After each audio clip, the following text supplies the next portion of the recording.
Junior science teacher या ॿियनि teachers जी taste जे लाइ बहितरीन MCQs वज़ाहत सां पेश कजनि था। टीचिंग स्किल जी बहितरीन डेफिनेशन या वज़ाहत। आंसर सी यानी ability to facilitate learning effectively. जेका टीचिंग स्किल आहे उहा हिकिड़ी सलाहियत आहे जेका सिख्या खे मुअसर बणाए थी। हेठियनि मां कहिड़ी टीचिंग स्किल न आहे? आंसर सी यानी पनिशमेंट या सज़ा। सज़ा का बि टीचिंग स्किल या तदरीसी महारत न आहे। टीचिंग स्किल जो अहम मक़सदु आहे त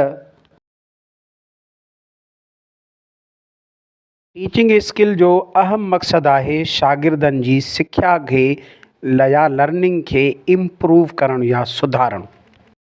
गुड चवणु या वेल डन चवणु यानी शाबाश ॾियणु कहिड़ी स्किल आहे?